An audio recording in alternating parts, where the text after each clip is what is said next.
Okay, welcome to our panel. Today's panel is called The Politics of Work. It's a very timely panel, especially with the current elections and the Brexit vote this year.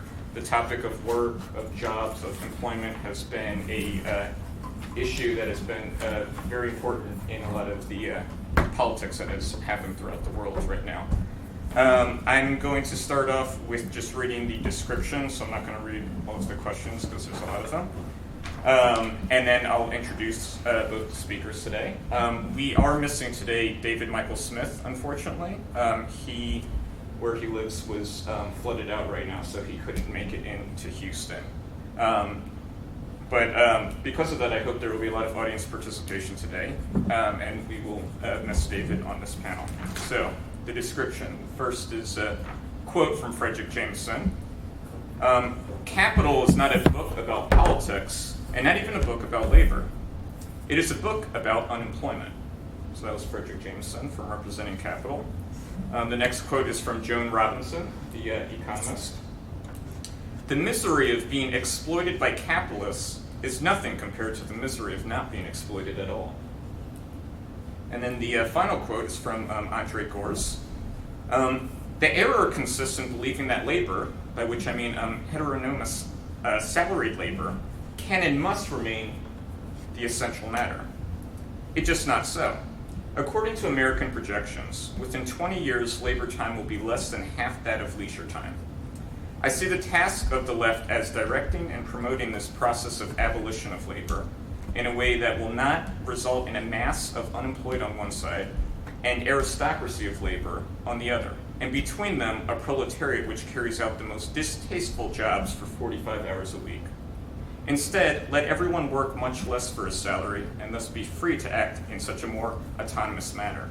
Today, communism is a real possibility, and even a realistic proposition, for the abolition of salaried labor through automation saps both capitalist logic and the market economy.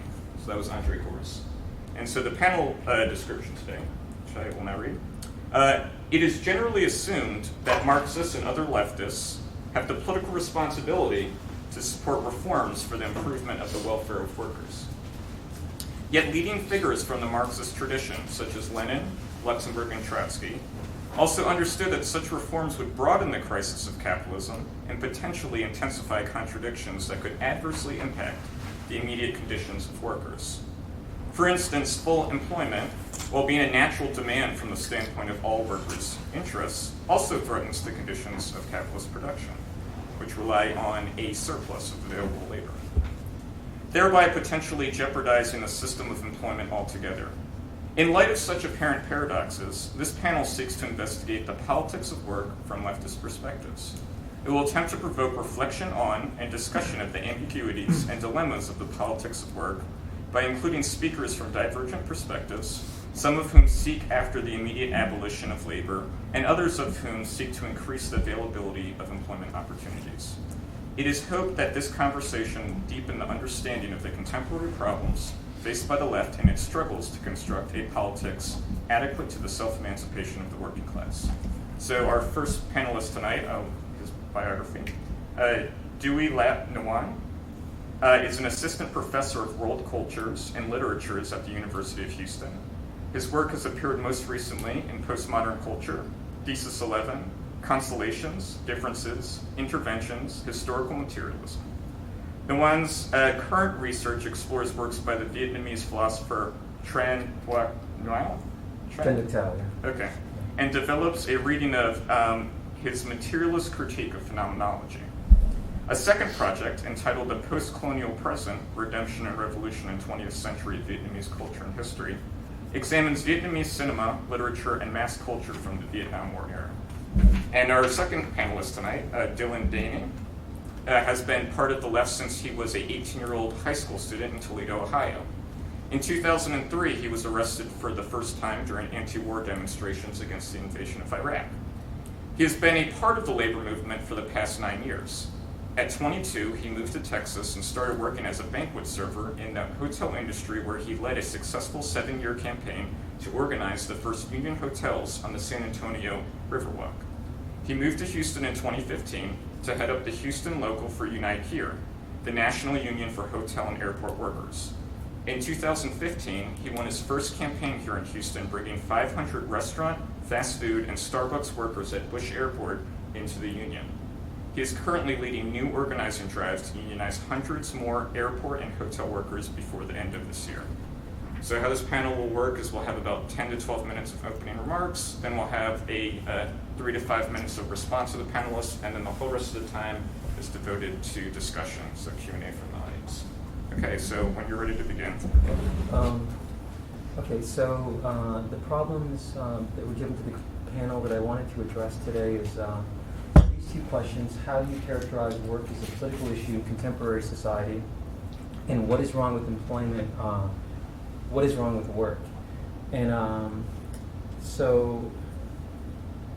these questions, I want to address these questions in the specific context of the contemporary post-colonial world, right? So I want to address, the question I want to explore is how is the problem of labor a political problem within the contemporary post-colonial context? Okay, so in my own work, I've argued that the problem of work in contemporary society should be understood in relationship to what Karl Marx described as the paradox of technology within capitalism. Right? So this is a description of that paradox of technology from the Communist Manifesto. But as an aside, I think that this paradox is a paradox that he doesn't really work out the implications of until his later writings, so the Critique of Political Economy and Capital and elsewhere in his later writings. But this is how he describes this paradox in the Communist Manifesto. He says that modern society, a society that has conjured up such gigantic means of production, is like the sorcerer who is no longer able to control the powers of the netherworld, whom he has called up by his spells. In economic crises, there breaks out an epidemic that, in all earlier epochs, would have seemed an absurdity, the epidemic of overproduction. Society finds itself suddenly put back into a state of momentary barbarism. It appears as if a famine had cut off the supply of every means of subsistence. Industry and commerce seem to be destroyed. And why? Because there is too much civilization, too much means of subsistence, too much industry, too much commerce. So the paradox of technology that Marx is describing here is this paradox where people go out of work, people do not have enough of the means of subsistence because technology has become too efficient at producing the means of subsistence. So the paradox that Marx sees in modern, in economic crises within capitalism is this paradox of poverty in the midst of plenty, right?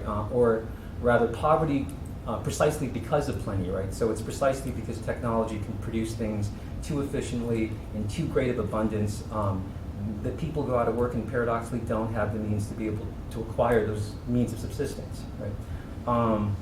Now, as Marx points out in the passage that I just quoted from, right, this paradox is something that he thinks is peculiar to capitalism, right? So he says that this epidemic of overproduction that results in underconsumption, there's too much stuff, so you can't consume any of it, right, is something that would have looked like an absurdity to earlier societies, right? And I think that what he is sort of assuming here is that in pre-capitalist forms of society, right, most production is done for the sake of household consumption, right? So you produce crops so that you can consume those crops. But since capitalism is based upon wage labor, the most production occurs for the sake of exchange, right? You're producing to be able to exchange goods, and that exchange has to happen for both wages and profits to be possible. But because of that, then sort of individuals are affected by prices, though, which can be diminished, though, as a result of technological development, right? So that's for Marx something that he sees as being this peculiarity of capitalism. Now, a number of contemporary thinkers have been trying to sort of develop this analysis of this paradox in technology in order to account for this phenomenon that the historian Mike Davis refers to as surplus humanity or surplus populations, right? So these are populations of people globally that have been displaced as a result of technological development. They're surplus because their labor has become redundant or superfluous because of technological development. So one group that's thought a good deal about this is the Crisis Group, which is a political collective in Germany. And in their manifesto against labor, this is how they try to sort of link together the phenomenon of technological development, sort of displacement of jobs, and then the emergence of the surplus population. They say that in the wake of the microelectronic revolution, wealth production increasingly became independent from human labor power to an extent recently only imaginable in science fiction, no one can seriously maintain any longer that this process can be halted or reversed. Selling one's labor in the 21st century is as promising as the sale of stagecoaches in the 20th century. However, those who cannot sell their labor power in this society are considered to be superfluous and will be disposed of on the social waste dump. Those who do not work shall not eat. So the point then is that technological development in capitalism is bound up with the creation of the superfluous population and the surplus humanity.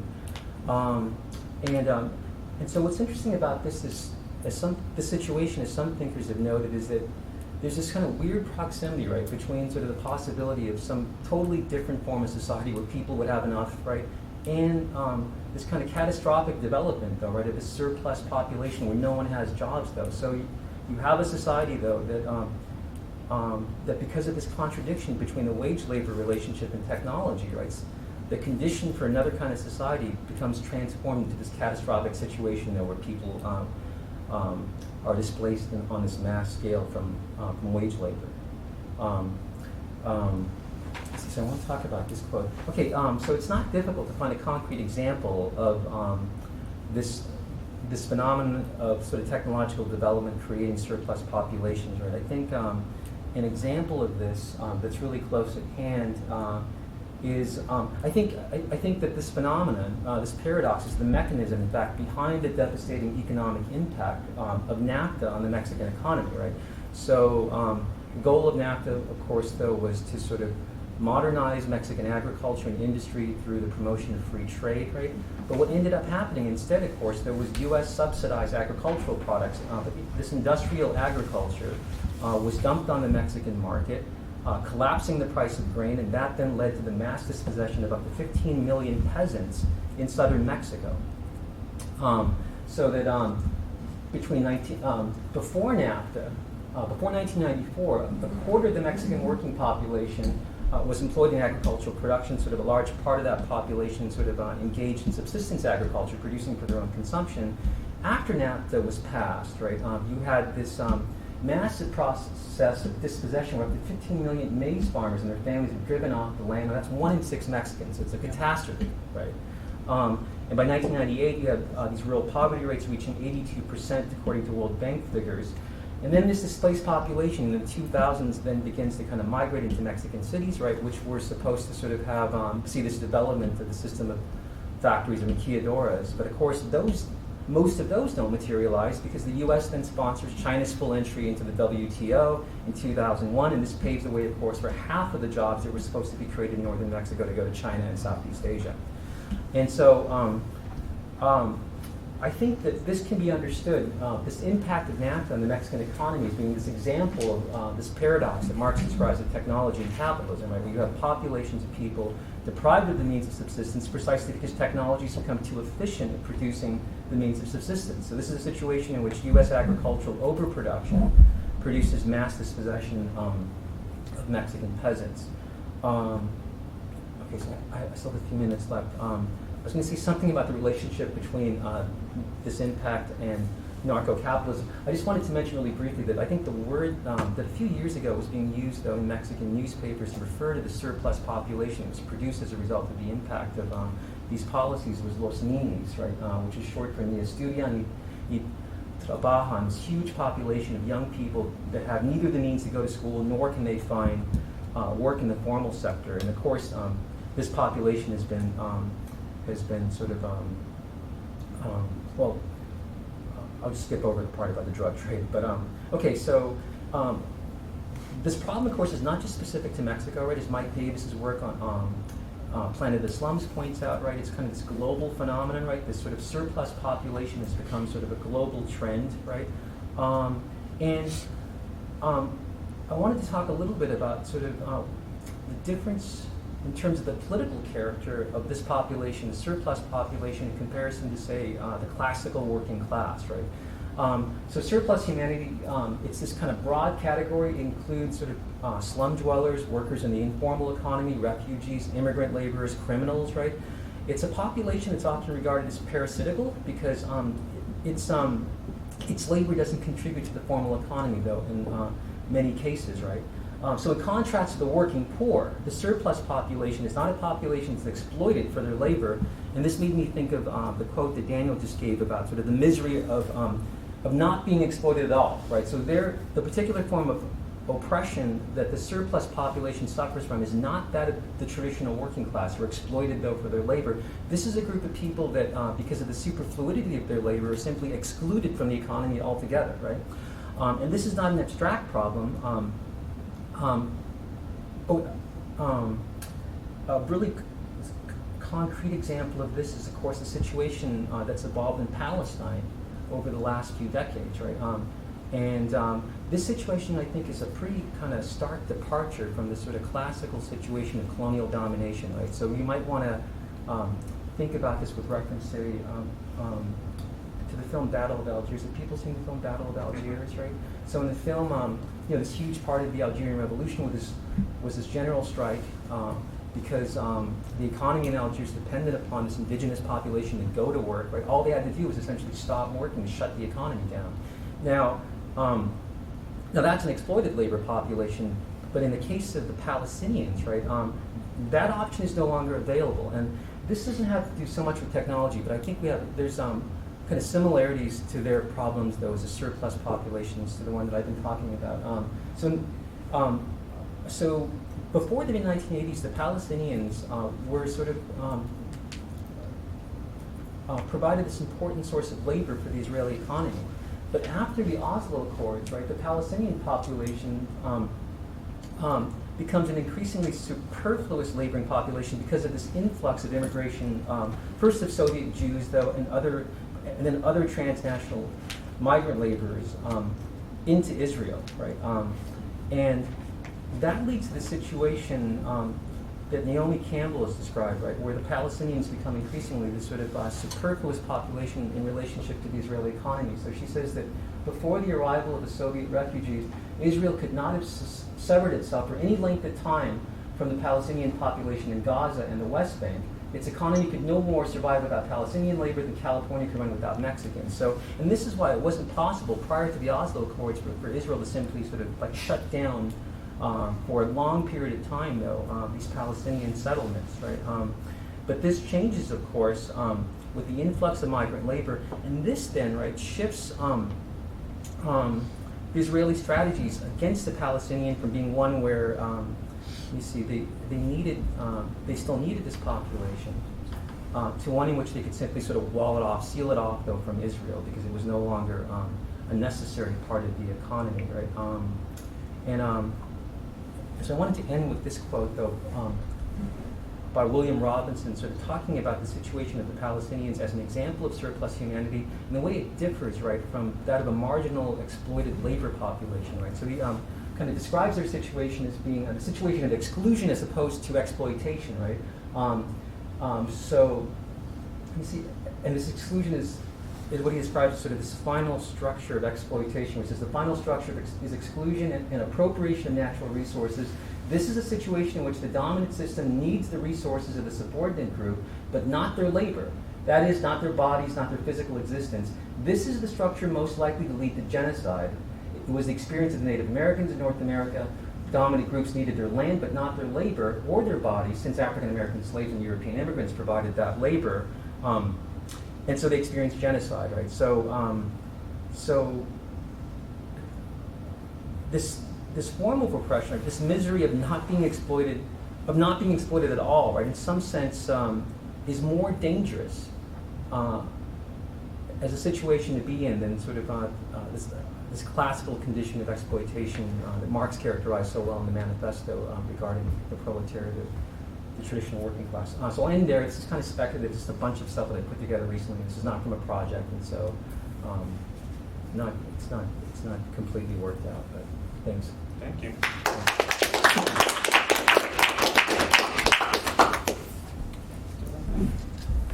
All right.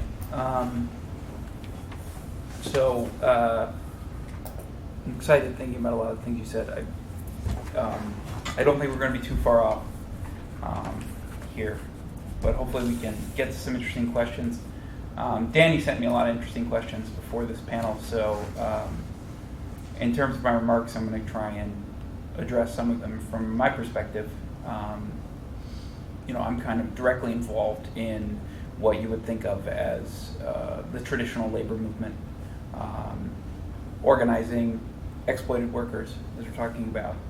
But I am very interested in some of the very questions that you've already raised in terms of folks who have been rendered superfluous. Because I tend to think that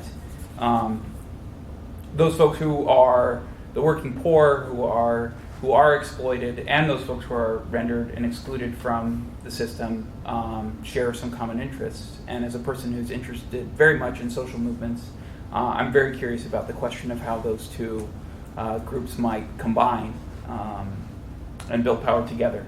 So the first question that Daney asked was, how do I characterize work and employment as a political issue?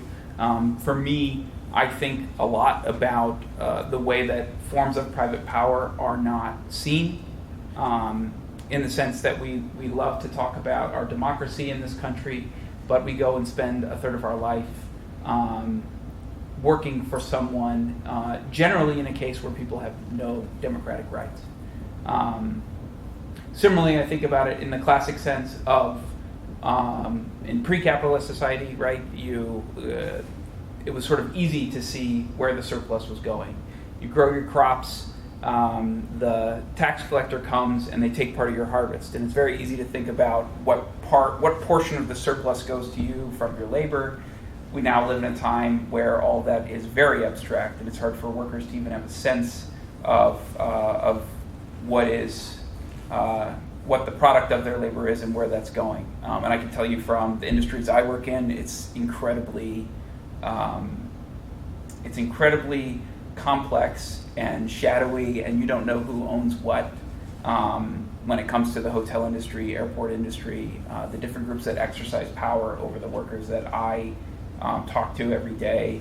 Most of the people who make decisions about their lives, they don't know who they are. And I'll just say, from the outset too, part of my perspective that I come from is that I do believe collective action is an incredible means for people to increase their freedom, to have justice at work or in their neighborhood. I tend to look through that lens when I'm trying to think about how to address these problems. Daney asked me to answer what is wrong with unemployment. I think it's a necessary feature of capitalism. I remain skeptical that because it's a part of capitalism that it's rational. I think you're raising the questions very well. Whether it would be rational that so many people would be considered superfluous to the system. I tend to think that part of the question we're tasked with on the left is challenging that. And what is wrong with work?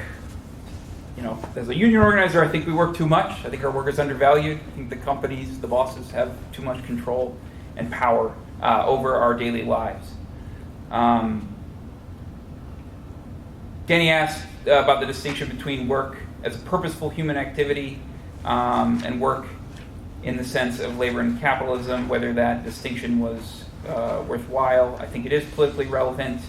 The freedom to work for a wage or starve has its merits. But again, similar to what I'm saying, I think part of what our task is as the left is to figure out how to push past that arrangement. Probably many of us here in this room sell our labor. And I think it's a very difficult problem to think our way out of. It's a widely observable phenomenon of overwork and unemployment, that overwork and unemployment is a necessary feature of capitalist society. Why and how is this so? What kinds of social necessity in the present organization of the world do you take to be underlying this phenomenon? Then given your understanding of this, what would it mean to radically transform it? I do think that capitalism is remarkably good at increasing surplus and incentivizing investment, right? If you're an owner, I talk to these guys, right? If you don't exploit your workers as much as the other guys, they're going to invest in new equipment and you go out of business. And I think that is it's a real challenge for the workers that I represent. I think it's part of capitalism. I think radical transformation of this would require imagining an economy that could outdo capitalism on its own terms. I think that the way that the system, the way that capitalism incentivizes investment, I think we're, again, sort of trying to imagine, is there a more rational way to do that? But that is a challenge, I think, for the left. You asked for examples from history that inform my attitude. I think about, and I was thinking about this as you were speaking too, about superfluous populations. I think about the auto light strike in my hometown that took place in the 30s.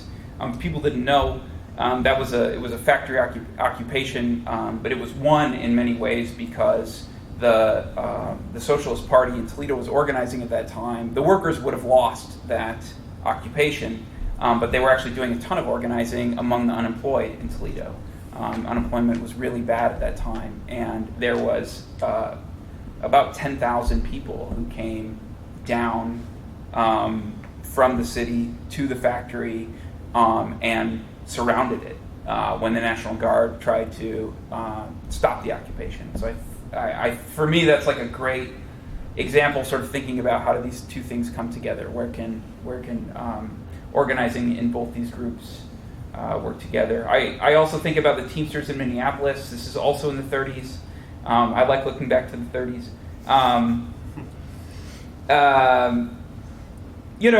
If you don't know that story, I mean, it was another case where the Teamsters pretty much had to organize the whole city.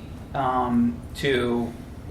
were involved in a workplace struggle, but it was something where the entire city of Minneapolis was pulled in, where the full power of the state was brought in to try and stop those workers, and it was a citywide organizing effort, right, where people literally grabbed sticks and clubs and stood their ground.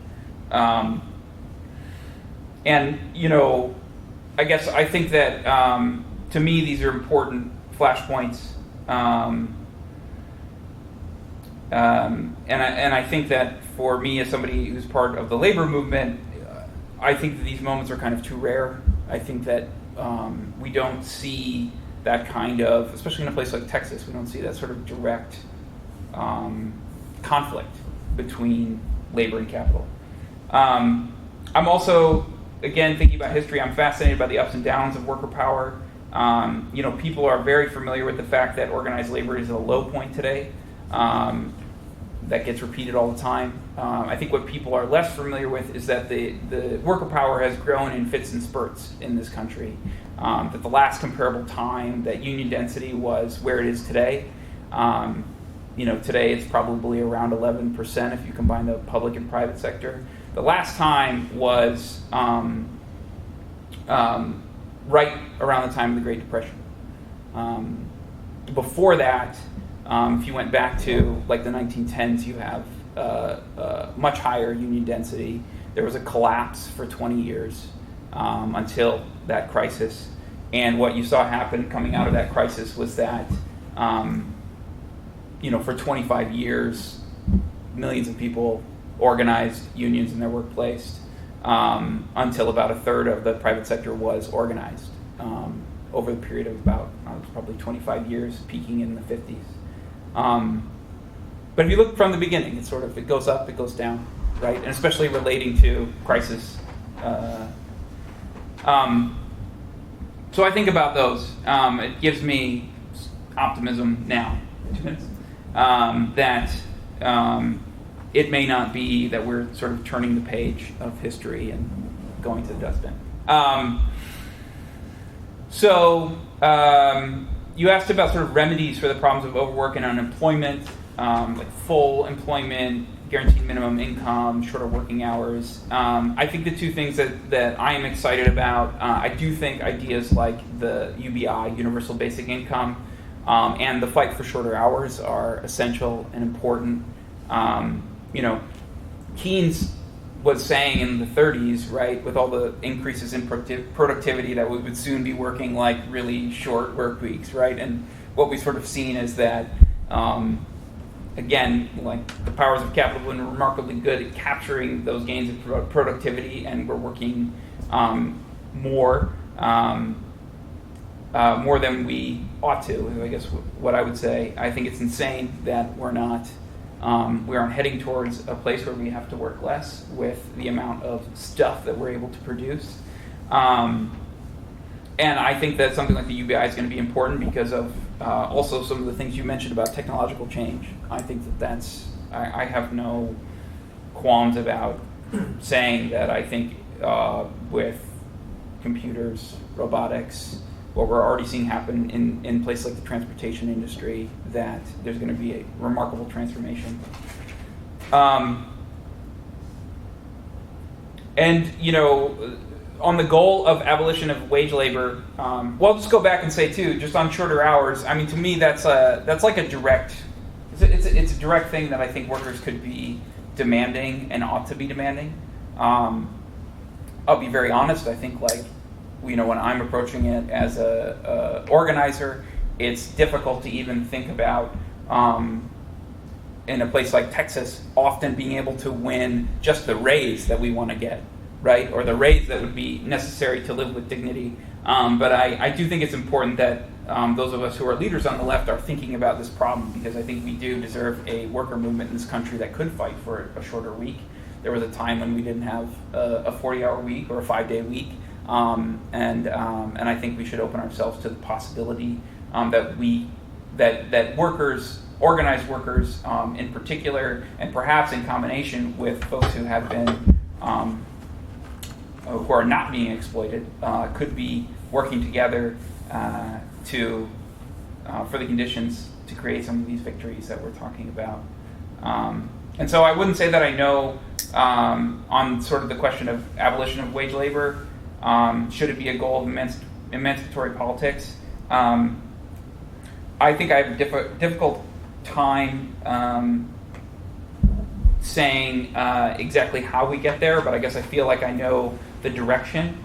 To me, that's about not having to get health care through your company, having rights to organize, having a shorter work week, having the right to speak freely, exercise power collectively on the job. I do think that workers having control of the production process, or more control, I don't think that's an answer in itself to a lot of these problems that have been raised about capitalism, but it is for me part of the direction that I think we ought to head if we're going to resolve some of these contradictions and be able to struggle for more freedom, more justice. So I'll end there.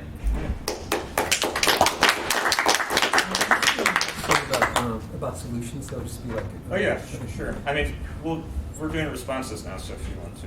Oh, okay. Okay. Well, it's super short. There's like a final slide that I forgot to give, though. Yeah. Oh, shoot, it's close.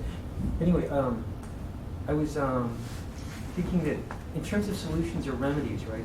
Well, the thing I was kind of setting up for, though, is if you define the primary problem in capitalism, or the primary problem of work within contemporary society as being its exploitation, right? Instead of sort of exclusion or this misery of not being exploited at all, then the solution would then be the one that Frederick Jameson actually proposes in the quote that you gave, which is the full employment, right? Whereas there's another quote that I had up from this Dadaist manifesto, but they're arguing not for full unemployment. The solution should be full unemployment, right? A complete automation of society, and then something like democratization of the returns from robots, right? Like part of the reason we're seeing sort of this insane wealth disparity is because the labor is not necessary, so the wage labor is going away, though, and the people that have sort of produced automated technology are getting money from the patents, basically. And a lot of those people actually would be willing to share as well, though. But and I think, but yeah. So in terms of solutions, something like sort of democratization of returns from automation, right? A promising possibility. You still have more. I mean, we're doing responses now, so if you just have responses. No, I think that's yeah, that's all I had. I mean, I think that if you define the primary problem of capitalism as being sort of exploitation of labor, though, right? Then, like, the concept of another society, right, the concept of radical transformation would then sort of entail a society of full employment where everyone gets to be a wage laborer. But I think that's still somehow sort of within the framework of capitalism, right?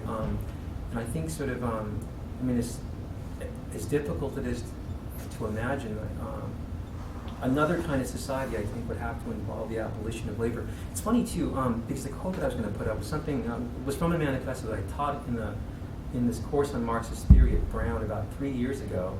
And at that point, when the students read about this call for full automation, complete unemployment, it sounded like science fiction, though. But now, when I talk about it in my classes here, just a few years later, it seems less unrealistic, right? Given the pace of technological change, though, and sort of the pace of displacement of jobs, right? I mean, I guess I would say in my response to that I think we're probably very much in agreement on a lot of this. I don't know if you would agree with this premise. I mean, I think that I tend to, I guess looking at it from a social movement perspective or from the perspective of an organizer, I tend to think that,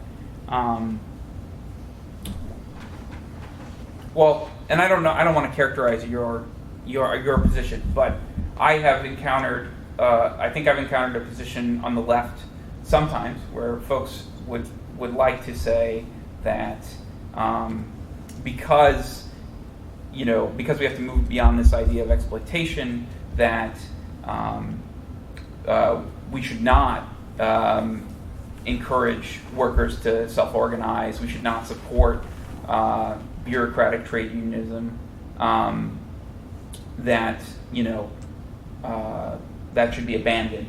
And I guess I tend to think that I think we can hold the idea that you expressed about we have to think beyond this idea of just exploitation. I tend to think that if the democratization of the economy or of this productivity is going to happen, if automation is going to happen and not be a complete disaster for us, that we will need worker power, that we will need workers who are organized, be it through some kind of form of union bureaucracy, right? But that we will need that kind of power politically to have that democratization happen. I think it's necessary, and as I sort of have been saying, I think I think it's a challenge for labor to think about how to organize outside its narrow interests. I think it's a challenge for the left, maybe, who doesn't think organizing workers in the workplace matters anymore, to figure out how to bring their social movements together with workplace struggle. So I don't say that to characterize what you're saying, but that's a question that... I guess I would say that I would add that I think that the importance of kind of maintaining this goal of abolition of labor is because I really think that the problem of surplus populations, this population of people that are excluded, not exploited, though, is one that kind of gets left out. It's like this sort of black hole in modern political thought. So if you look at sort of, certain concepts of democracy, being based upon sort of equal compensation for equal labor, right? Well, what about those people like refugees and so forth, though, or people who have just been excluded from the labor process that can't make any claim about contribution of labor as kind of their stake in being part of the political community, right? And of course, with fascists, with fascism, that's just taken to an extreme. If you can't contribute, we'll just liquidate you, right? And so, in that sense, I totally agree that there's got to be some political organization in place to be able to make this goal realizable. But I think that that we'd have to sort of radically kind of rethink the role of labor within society, and who gets what, though, based upon their contribution. Because what is a contribution in a society where work is no longer necessary, right? Okay, so I guess now we'll go to questions. I've got one. Yeah. So Dylan mentioned that he's interested in how working poor's interest and what Dewey described as a surplus humanity, how their interests might intersect. Mm-hmm. going forward. And I was wondering if you could expand on what you perceive that as, both of you guys, actually. Like what mutual interests they have in terms of, I guess, demanding work, and also just like what those politics implicate. Sure. Do you want me? I mean, a couple things about how I look at it. You know, my union in particular, we represent people in industries that have incredibly high turnover, right? So a lot of the folks that I work with are, they're not in jobs necessarily, even when they are a part of our union, where they are going to be for the rest of their life, or where they necessarily have access to what they need. And so there are some differences definitely within the labor union. It would be very different if I was sitting here talking to you as like the, you know, union for the pilots, right, in the airport. It's a very different story. But I think that, so I think for a lot of even the members that I have, right, they have family members who are unemployed. I think especially for low-wage workers, right, there's just a lot of overlap and connection. I think a lot of the, you know, I do a lot of house visits, I call them. I go talk to workers at home, right? So I'm pretty familiar with the neighborhoods in this city, and in a lot of ways, the places where people live, right? The neighborhood is a site where those two groups, there's not a lot of distinction, right? Like when I go talk to my members who, you know, live on the north side of Houston in Acres Homes, or, you know, or some of the different projects around the airport, right? There are a lot of folks there who are part of the unemployed population. So I think in terms of familial relations, in terms of work site, in terms of where people live. And I don't know that I would say that there's a good example right now of bringing those folks together, right? I mean, there's good community organizing that goes on around the country, but, you know, that's why I sort of brought up the Autolite example, because I think like some of the best examples of where those groups have worked together have been socialist or Communist Party organizing through history. So I don't see anything necessarily right now that that sort of like is a light to me of like, okay, that's the model. But those are some of the connections that I see. Yeah, I guess that's a really difficult question, and I think it's difficult because if you're talking about a surplus population without work, I mean, these populations also tend to be characterized by kind of breakdown of community, right? Because you don't have wage labor and the means to be able to sustain social ties and so forth. And then I think the question points to this sort of larger problem in this area of Marxism that I'm working on, though, that looks at this contradiction between technology and the wage relationship, and they're notoriously bad about the question of organization, right? And it's and that's in part because it's not really clear how to sort of connect the theory to sort of this practical problem of organization. So you get, but you do get some really strange kind of proposals, though. So there's an important figure in this this kind of tradition of thought, though, that's normally not included, though, and that's Guy Debord, right? And he wrote this kind of very interesting analysis of the Watts riots in 1963, right? And so he was saying, right, that looting, right, is sort of this this practical kind of refutation of the commodity system, right? So the commodity is this thing, though, that's valued according to labor time, but now you don't need labor to produce it, though, right? So the best way to sort of like refute it, though, is not to sort of insist that, you know, you get equal compensation for labor, but just to seize it sort of directly, because it's not like that there was any labor that sort of underlies its value.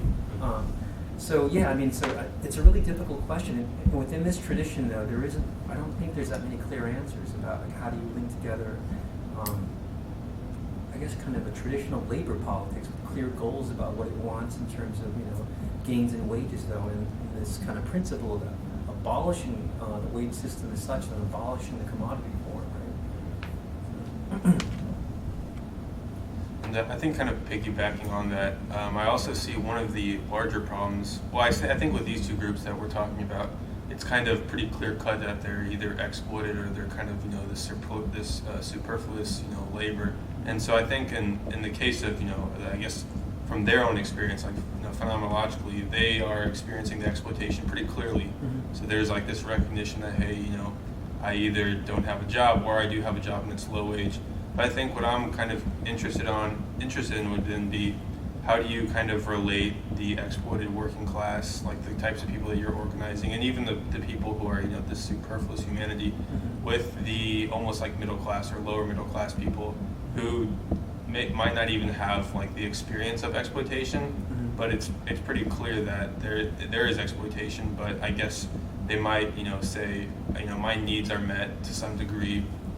I accept that I'm working this kind of 40-hour work week, making like the median or mean wage, and then they just kind of don't want to organize in the same way that someone who's really feeling the effects of exploitation are.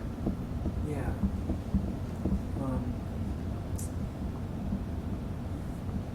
I'm not sure I have an answer to that question though. I guess, but I do feel that it's an incredibly important one to address. I was going to mention this earlier too, though, but I think that this problem of surplus population and automation that we're talking about, though, even pertains to what happened during the election, right? I've been thinking that this sort of kind of massive inequality in the country, though, has largely been the result of you have Silicon Valley in California, New York, where people are making money on patents on automation. And then the flyover states, right, where everyone, where these white populations are basically suffering from the same kind of displacement of jobs that was people in Ferguson. And of course, that gets expressed though in all of this kind of populist racism and so forth, though. But yeah, I mean, but it's funny how this problem, right, of kind of displacement of labor didn't even show up in the political discourse and stuff of the campaign. It was all about bringing back jobs, which are not going to come back because of automation, right?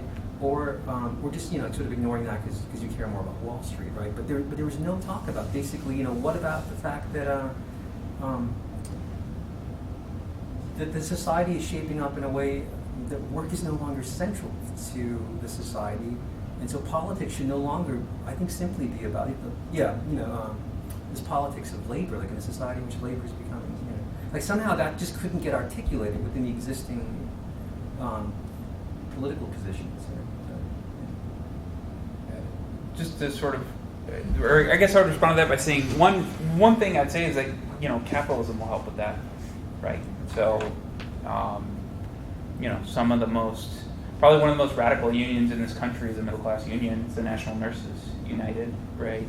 Probably one of the best actions that workers have taken in this country in the last 2 years is the Chicago teachers strike, right? There are interesting places, I think, where those intersections are happening and will happen more. I tend to think, and just to throw this in a little bit of a different direction too.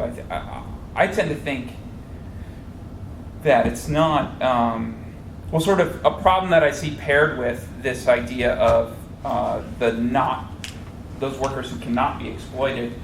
Similarly, is sort of the enclave, the divisions that are happening in our cities, and what you're getting at with this country, right? Like I do think it is a question, not just about democratizing the economy, but what are ways in which I guess I tend to think that the more we sort of see crises emerging from capitalism, the more we see things like NAFTA taking hold, the more calls you have for walls going up all around the world, the more you have people continuing to flee the cities, right, to live in very separate worlds. And to me, that's a really important question to get at what you're getting at, because I think politically it's a huge problem. I think it creates a massive problem. I mean, schools being more segregated now than they used to be, right? Mainly because people have made choices to move. Is there ways to reverse that, right, through the power of the state? I don't know. But you can also imagine that being an incredibly messy, a messy thing in this country. So I think there are some real tensions that exist between middle class, working poor, excluded folks in this country. And so those are just, but I think especially in terms of neighborhood, I think about it there too, because I think it makes it very difficult, very, very difficult to come to political solutions to these problems when we are living in different worlds. I'd add too that I mean it's uneasy to see what the solution would be, but then it does seem to me that the solution is inevitable, right? I mean, you can't have like mass unemployment and someone doesn't come up with something reasonable to do about it, or or something. It's not a problem you can avoid, even if the solution is not clear at this point. Yeah. With the transition to automation, I feel like the problem is only going to get worse. What do you have? What are the solutions for while the transition is happening? Well, the only thing that I've mentioned already, though, is, and this is actually people in Silicon Valley are talking about this, democratized returns of the robots. Mm-hmm. Like they have this huge amount of wealth, though, that basically, I mean, my friends that work in the industry, basically their entire job, though, is to automate other people's jobs away.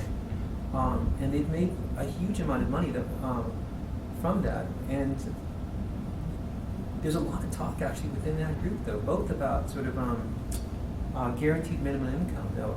But then, if we're talking about guaranteed minimum income as some kind of wage, right? Like you can only get it if you're doing work, right? Well, in a society where work has become obsolete, that really can't serve as the principle, I think. So the notion of kind of democratizing sort of returns on automation, though, would have to work on some other principle than sort of allocating goods, services, and money and so forth, though, on the basis of labor contributions.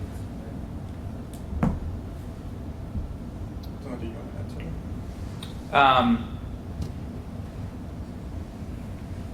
that? I mean, I think I also brought up the universal basic income, and I tend to agree with your analysis. Similarly, I think, what I also said before, workers figuring out how to, I don't know if it's a national movement for a 4-day work week, right, or a national movement for a 3-day work week, but people are going to need to struggle for more time off, more free time to have themselves, I believe. What's Bob Black's slogan? Workers of the world, relax. I like it. Yeah. Okay, I guess I'll ask the next question right now, because it seems like one of the things that's coming up in this discussion a lot is this sort of, I guess, a tension between the means and the ends, which is, okay, we want this end of abolishing labor, but also how are we going to get there? And then it just kind of ends up being like a dead goal. And I was thinking, of course, because sometimes people think there's this tension in Marx that he turns around and he says workers seize the means of production, be full employment, the value for labor, et cetera, all these things. And yet, of course, then we know in his kind of notebooks he's writing about how there's this process going towards the abolition of labor and all these things. And I was thinking that, when Marx sees the demand for full employment, he says, oh, it's kind of clumsy and awkward because it's kind of contradictory, like don't these workers know they can abolish labor? Mm-hmm. And yet he turns around and says, yes, but I support it. Because he sees this sort of estrangement as pointing beyond itself. In other words, in workers fulfilling these goals of democratizing the workplace, of full employment, of seizing the state, for example, that actually this will be the next step, whereby that they actually can go through this process of revolutionizing the relations of production. And so I guess I was wondering what you guys thought maybe might be missing in terms of why this question doesn't really get expressed in any kind of practical or adequate way. I mean, maybe it's in some esoteric thing, but it's not in practice for sort of working people and the working class and even just the middle class of this question that they can practically approach of this tension of okay, our goal is to abolish ourselves, Right. and yet in order to do that, we have to constitute ourselves as proletariat. So I was wondering what you think might be missing that would express that, maybe. And then- Yeah. You go first. Marx is actually really unclear about that, even in his later works. As I was reading recently through the Critique of the Gotha campaign, where he's kind of extending some of this critique of political economy and capital, and he says against sort of the social democratic platform that so they're calling for equal labor for equal labor. That's the principle of a socialist society. That you should get paid fairly. And Marx says that that can't be the principle of a future society, because that's the principle of bourgeois society. But, like in bourgeois society, sort of goods are exchanged on the basis of the amount of labor time that went into that. And then he says basically that if you uphold that principle, right, like exploitation happens naturally because everyone's differently endowed though with the ability to work. Thus, if you apply one universal standard, right, you end up like unequal anyway, right? So that can't be the principle of a socialist society, right? The principle of a socialist society, he says in that text, is to each according to his needs, though. So it's not. But then he says, nevertheless, though, that for this transition, this sort of transitionary period, right, we need to keep the principle of equal labor for equal labor. But that's about as clear as he becomes in that text, though. I mean, as far I can't think of in his other works, in his other later works, though. Where he kind of pursues his critique of political economy, where he talks more clearly about how to kind of organize this transition into some other society where it wouldn't be based upon the wage principle.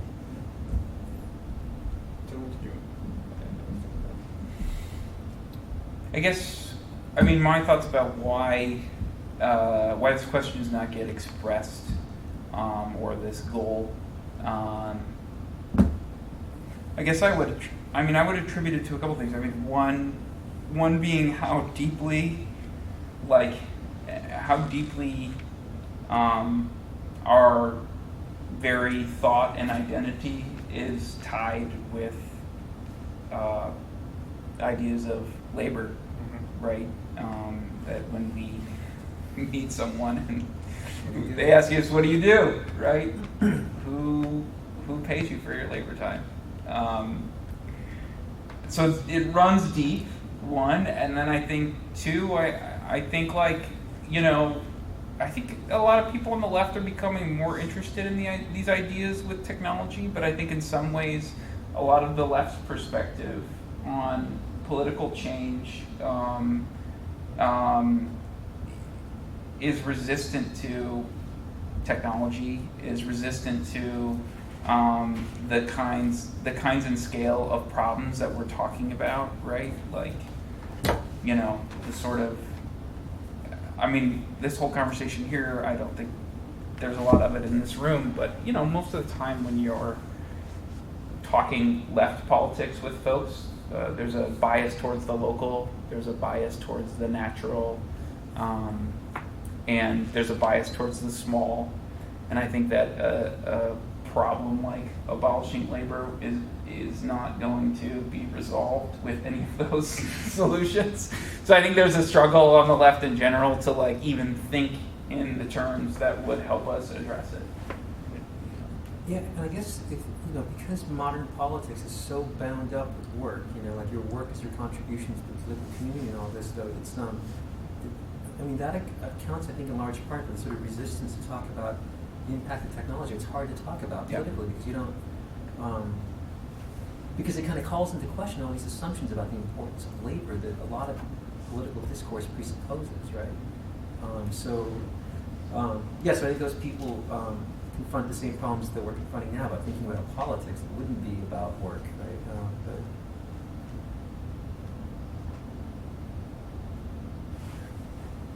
Well, you just mentioned finding a politics that isn't about work. Why is it important in 2016 and onward to focus on the politics of work for the left? This would be my question. Because the society is still based upon wage labor. Right. And that's what's, I think sort of in large part what's creating a lot of the problems. Though it's a wage labor society in which labor has become increasingly redundant, right? So it's still a problem, but then to come up with something, with some other solution that wouldn't be caught within that type of society, right? I think we'd have to think about a politics, though, that wouldn't the possibility of politics that wouldn't presuppose work, right? There's been a lot of stuff. There's been a lot of writing in theory about this. I mean, the concept of work and contribution is so bound up in the modern sense of political community. You know, like that. How do you include someone though in, say, a union or a political organization if they haven't made any contribution of labor? You know, yeah. So how do you think about community, right? Without work, right?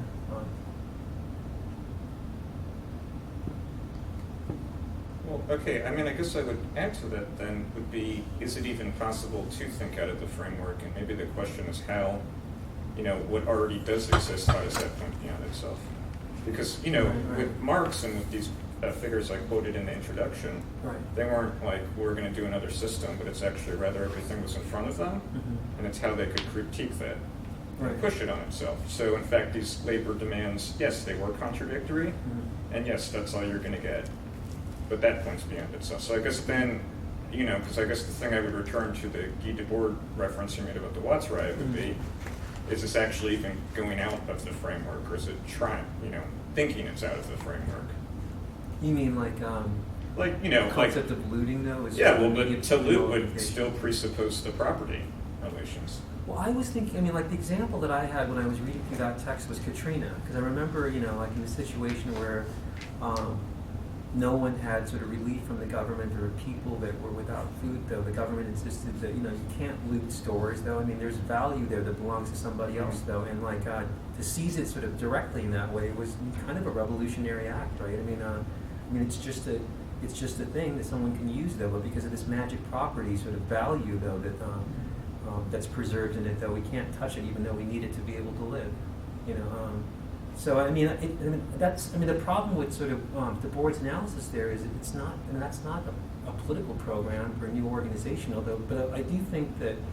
I mean, it's an interesting sort of characterization of the act of looting as being this sort of like immediate rejection, though, of the commodity system, right? But then, yeah, but you're right, because there's no sort of sustained organization there. I mean, it's just gonna. That's what you mean, right? It's just going to reproduce like that system insofar as it can't systematically critique it. What? I guess you could say that it is still fetishized, right? If like his problem is that these people are, Guy's problem is that these people are fetishizing commodities and property and things, but they still are actually, and not that they can just by, you know, like maybe there is nothing else for them to do, but the reason that wouldn't be a proper politics is simply because it still does actually take things as they are. And so the question, like going back to my last question about these means and ends, is how do we actually get to the standpoint where we could, you know, revolutionize the relations or get rid of this fetishism instead of trying to just resist against it or something.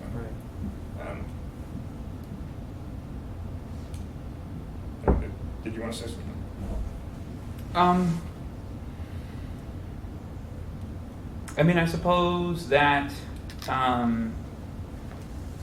maybe just stringing together a couple of things that were said and thinking back to Sam's question a little bit about why work still.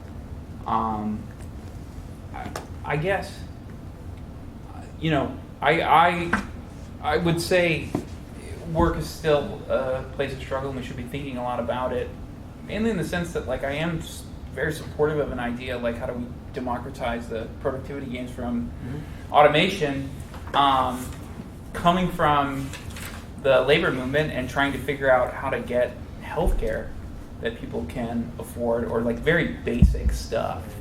I tend to have a pretty cynical view about how difficult it is. Not cynical in the sense that it's not possible, but how difficult it is to force an owner to give up that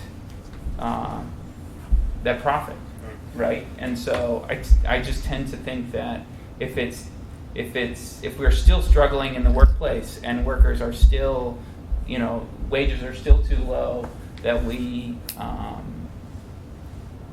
I just tend to think on a question about like how do we democratize automation. We're going to be in trouble if we can't figure out how to get people health insurance in this country, right? And that absolutely both are important, but I just tend to think of, you know, the private power that needs to be taken on to change that is Right. still in front of us. Right. I think it is interesting that in terms of the question of productivity, it's like, I think within this kind of traditional Marxist framework, though, where labor is the source of all value, people have looked at, I guess, the post-war period as one in which, I think since the 70s, right, is this period in which there's been this huge increase in productivity, but labor hasn't been given its share. But if you look closely at that, those productivity increases, though, are due to machinery, not to sort of labor becoming productive, right?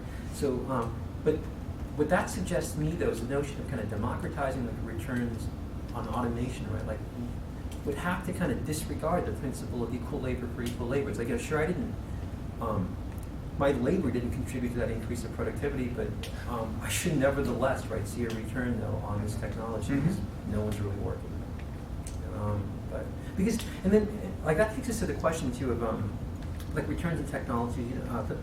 David Harvey's sort of criticism of both finance and kind of gains from patents, though, is basically being a form of rent, though, right? Because once you sort of develop these new applications and technologies, they're free to reproduce, right? I mean, it doesn't cost anybody anything to use them themselves, right? And so basically, you have to set up this elaborate system of protections that force people to be able to pay you for it. So in a sense, people that own the patent, don't really deserve it either. Like, there's no labor really after the, it's been created, though, and like that kind of creativity, does that even count as labor? I mean, just thinking about, so in a sense, I think the possibility of something like a return on automation, though, would have to kind of go beyond this principle of equal labor for equal labor, right? Which is for Marx the basis, later Marx the basis of the capitalist economy. Which I tend to think that is also a place where we do see sort of, or where regular people are able to make sense of the contradictions, right? Like, my little nephew knows how to BitTorrent. You know what I mean? There's, that's what we're in, but everybody's also sort of knows that as big as these companies are, they can't protect that data. They can't protect that code. Right. They're trying, right, to figure that out. It is one place in which sort of like new forms, I think, of relations are working themselves out because they can't stop it. Well, they also can't protect against the fact that, if you keep displacing laborers, you're also displacing consumers.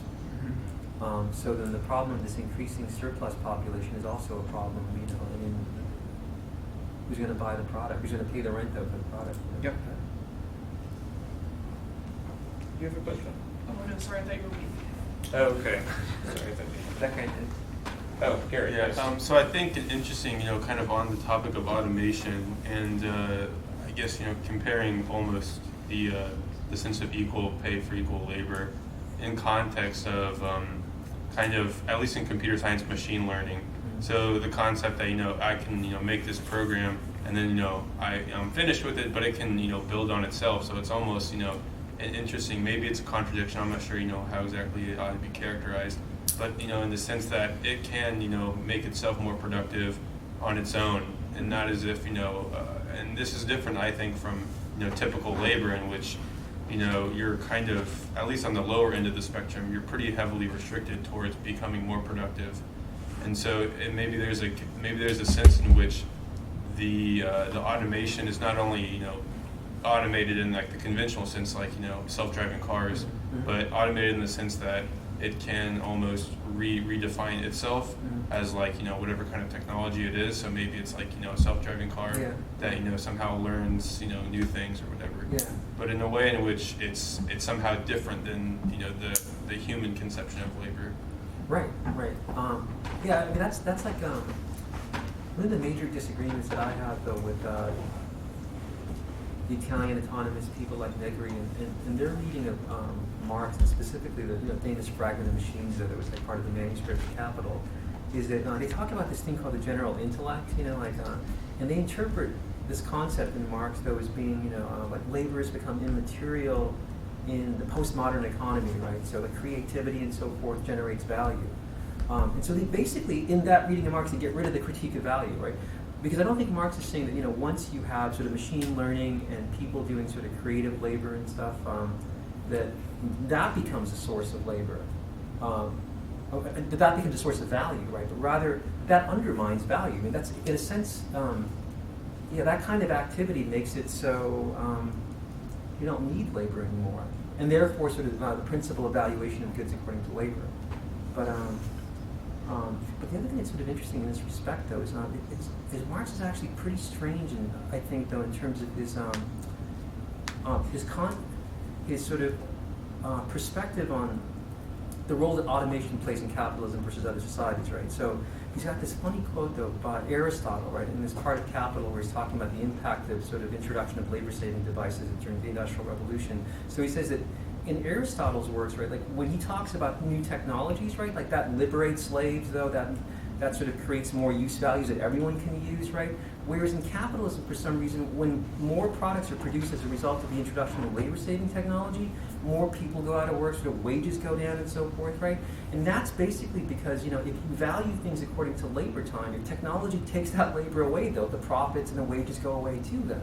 And so he had this pretty strange notion that if you could get rid of the labor relation, you could have a situation where sort of gains in technology, right, wouldn't lead to sort of catastrophic consequences like mass unemployment and lack of means of subsistence for people and so forth. But all right, I'll ask a question. So, as we're talking about this, I'm thinking about the potential of democratizing the returns of automation. And I'm just wondering what you guys would have to say about, so you already sort of touched on this, but what do you think is like a potential or likely basis for, people receiving those returns in some kind of an equal manner, like across, I don't know, a nation or the world? I'm just interested to know what you think about that. Like the likelihood? Not the likelihood of it happening, but just the basis for how people would, if it's not based on their labor put into getting it, like what, I don't know, why would certain people get it rather than others or everyone? I don't know. I mean, probably, some examples that you could draw from, right, are I don't know, I can't think of the name of it, but, every member or citizen of the state of Alaska gets a wealth check every year for their share from the oil Windfall. The oil windfall. I can't think of the name of it.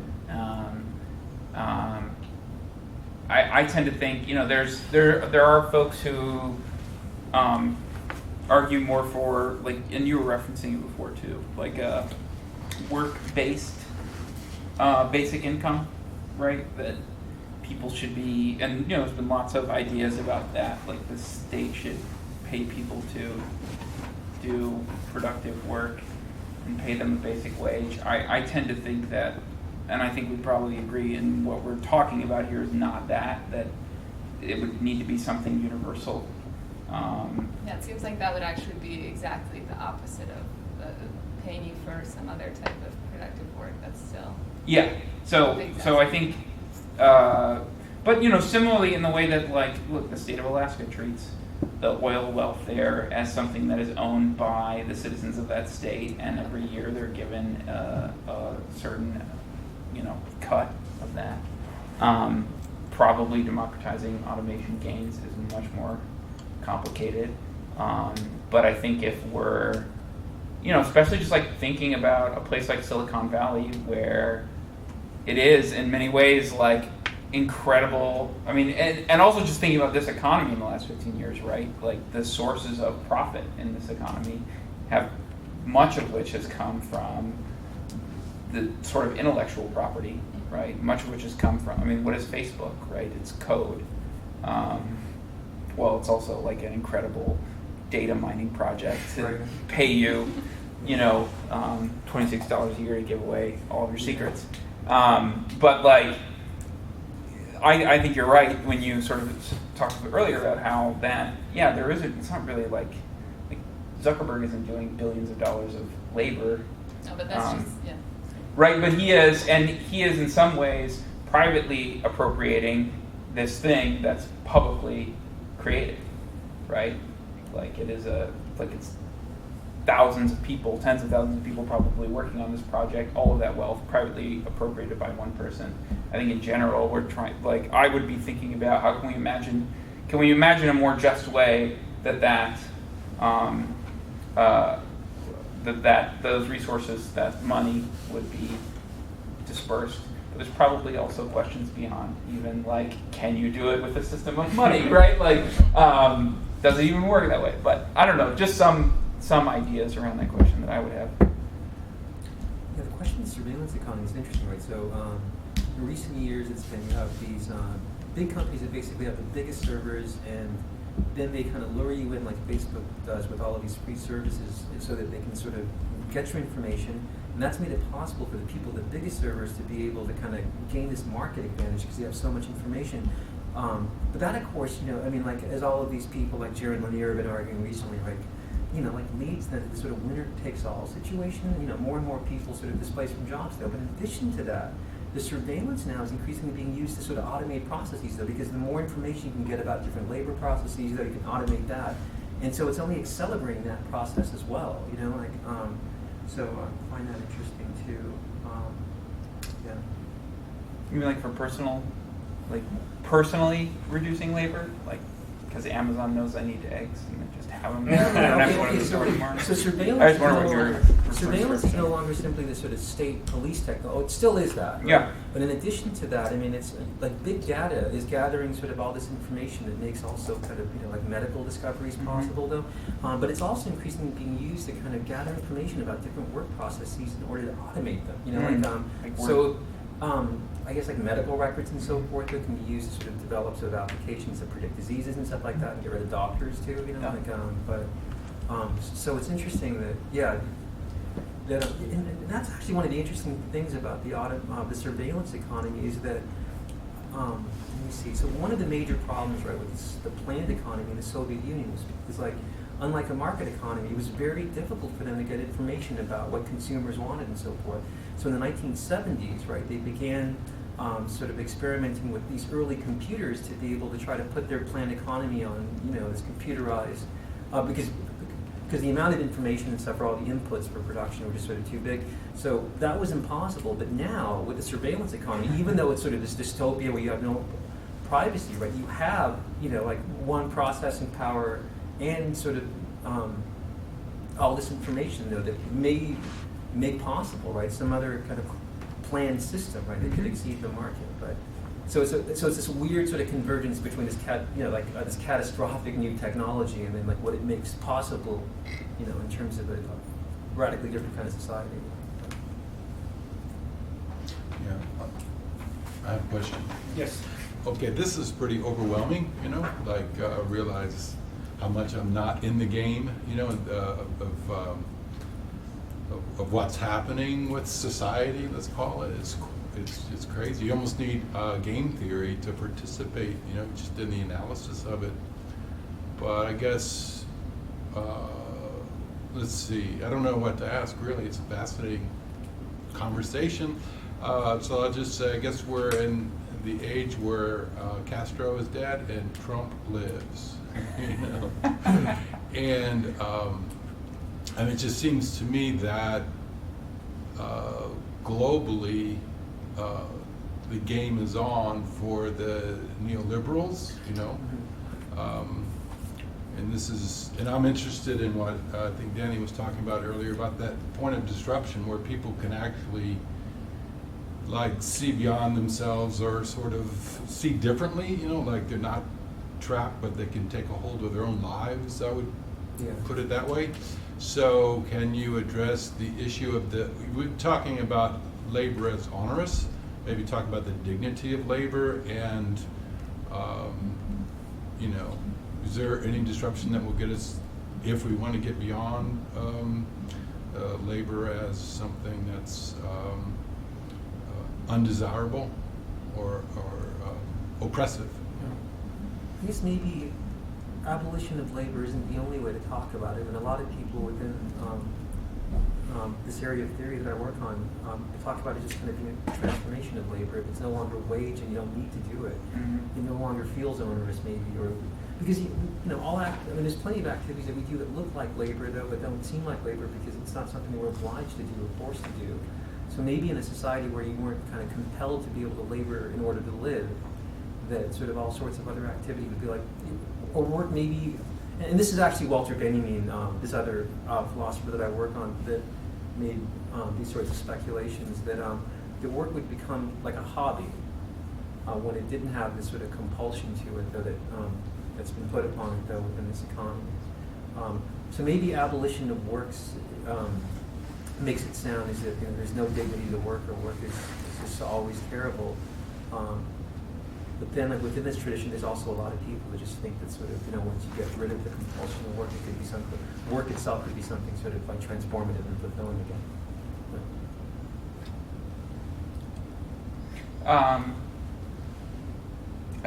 I tend to agree with that statement, and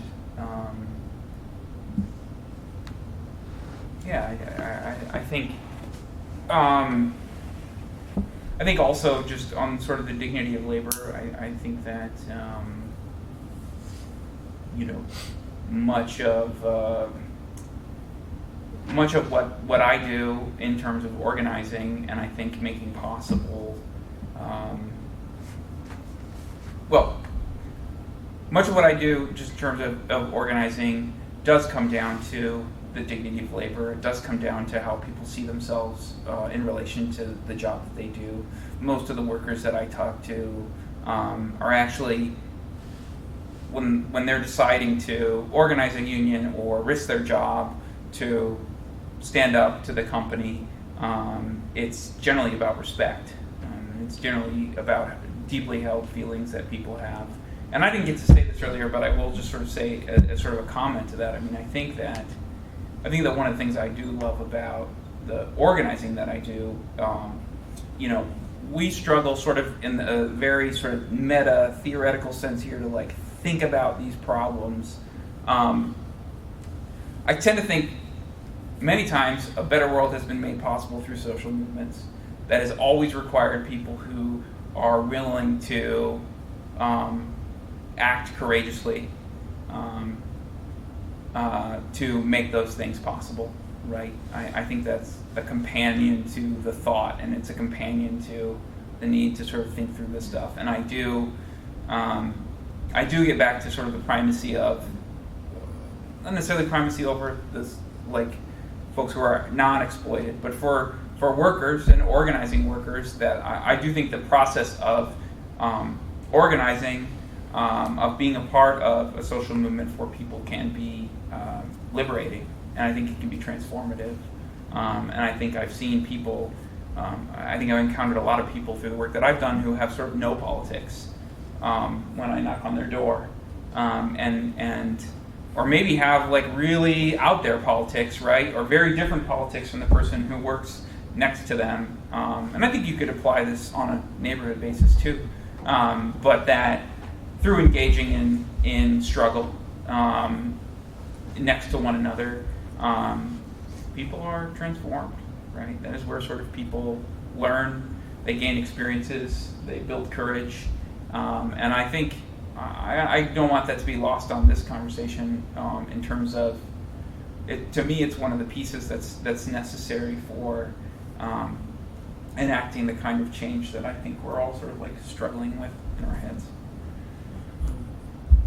Also, on the question of dignity of work, I think one disagreement that I have a lot with friends of mine that are more kind of traditionally Marxist, right, is that oftentimes there's this tendency to want to dignify forms of labor that people are forced to do, right? Because let me see, there's a slogan for this, right?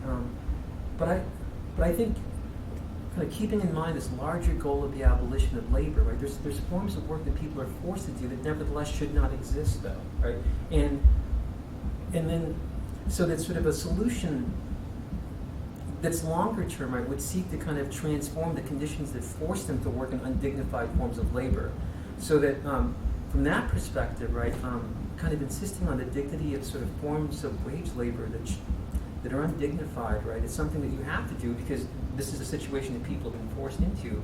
But I think nevertheless, it's still important to keep in mind that some other society is possible where this sort of undignified work wouldn't need to be dignified. They could be doing something else. And I think kind of on the topic of the dignity of labor, and then also if we're talking about automation, then the topic of Silicon Valley has come up and often frequently. And I think I myself have experienced this as a computer programmer, and I think there's somewhat of a silver lining to the situation of Silicon Valley, in that you see the rise of, and this has been happening since the late '90s, and even the early '90s. What is the rise of open source technology, and so that it's there are these people who, and like you're saying, it almost becomes transformative as a hobby, so that you want to code, or you want to create some project with other people for no real for no monetary reason, not as if you want to generate some type of wages from this product, but you just want to do it because that's what you enjoy doing, and the end product might be something that's practical, or you think is useful on just a fundamental level. Yeah. And so I think there's some maybe we can look towards that example as the real possibility of this being an actual thing, and trying to use that as a way to revitalize maybe other fields, Mm-hmm. so that there is a way in which you can have a job that might be transformative, and not strictly even though you may want the job, it's still exploitative, and you're still kind of within the system. I definitely think that it's just a mistake to think that sort of you need monetary incentives and stuff, though, like to produce new and better ideas. The academy, it's changing now, though, but it used to be that sort of the people that sort of thought in terms of kind of immediate gain, there were the people that couldn't produce sort of a new intelligent idea, like from the sciences, to social sciences to the humanities. But yeah, so I think that if you're worried about kind of innovation going away in the future, I don't think getting rid of sort of like that kind of monetary incentive that would sort of destroy. If you gave people the conditions to be able to pursue the work that they like and the research that they enjoy, I don't think sort of kind of abolishing that as wage work, though, would sort of change that at all.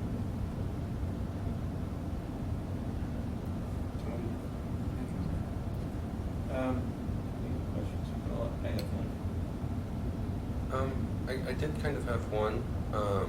When Dylan was talking about, when you guys were expanding on the idea of the democratization of the product of robotic production, the example that Dylan gave of Alaska made me think, like, how exactly would these democratized products be? How would the what's it called? Allocation of them be distributed, like facilitated? Because the way you put it with your example is like it's through the state. But to me, that doesn't seem like an attainable solution. So, how would those things be facilitated? I guess is my question. The democratization of. How would they be facilitated, like not through the state? Yeah, or like if through the state, then yeah, I guess, yeah. You can go. Well, this kind of reminded me of sort of Daney's thing about, like how do you get the working class to abolish itself, right? Like in a society like where there would no longer need to be a working class and wages and stuff. And there's actually been a lot of examples of what you're talking about historically, and I don't know if they work though. Like so. In Vietnam and the South Vietnamese government during the war, though, like the goal there was actually anarchist. In the sense that sort of they use the state to be able to set up the conditions for sort of direct democracy where the state would no longer be necessary. Right. And so I'm reading a little bit too much of Jeremy Rifkin, though. He's basically proposing like an infrastructure project, though, that's similar to that, where basically you would sort of have this big push. All of these people, their work would be mobilized to create this sort of infrastructure that would make work and sort of energy. Fossil fuel energy production no longer necessary. So the state would then sort of undertake the kind of this massive building project that would sort of, be based upon sort of distributed energy and stuff like that, where individual households could produce their own energy zone. And then, and so it sounded like the argument is sort of the proposal for kind of this return to this pre-capitalist kind of sort of autonomy at the village level, like where all of the production is being done at the household level by robots or something like that, and then you can sort of exchange the surplus if you want. That was actually the structure and stuff in Vietnam, like in the pre-modern period, where you hear about the country having this emperor and so forth, though, but the emperor was actually pretty weak politically. Like most of the villages, right, had this sort of autonomy from the court. They rarely saw the emperor. The laws didn't really matter at all. And everyone had their own plot of land, right? And so there were customs regulating things, though, but in the sense that the villages and the individual households were autonomous. That all changes, of course, once you have sort of a universal exchange system, and then everyone's interconnected, though. But it sounds like in proposals like Rifkin's, though, like what he's suggesting is like the reestablishment of something like that kind of individual household autonomy on this technological basis or something. I mean,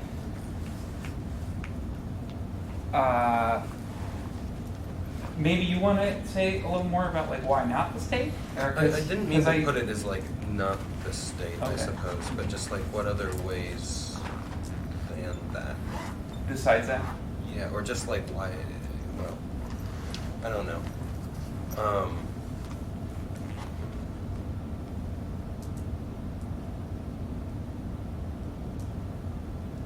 So I think the question through extremely well. But it was just when she was raising her question that she asked earlier, I was like, well, how would this be facilitated? Yeah. Because I was trying to imagine how these things would come about. So. And I mean, I think it's tricky, right? We're talking about abolishing wage labor, right. But we're also imagining UBI at a time when I think a lot of times when people are talking about it, it's being imagined as being implemented alongside wage labor, right? So giving work, giving the unemployed, giving the unemployed and the employed a significant amount of bargaining power to decide where they work and whether they work. But I don't know. I guess I kind of tend to think something like that would be so large, so complex that it's hard to imagine it not being orchestrated by the state or through state power. Certainly, you can imagine reasons why that would be problematic. But yeah. But yeah. Okay, so I guess, do you have a question?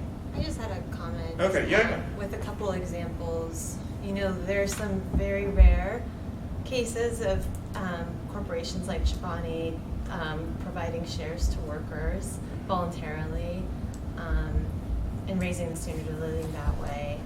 There's also the example of Antarctica, where the governments could have corporatized that space, and it's currently uninhabited solely just by scientists, but scientists came together to keep that space ecologically sovereign in and of itself, and so said, you can't settle here, you can't corporatize this space. It's harder to think with what the repercussions are with human populations, but I think it's a unique example of state power coming in and intervening against corporate gain.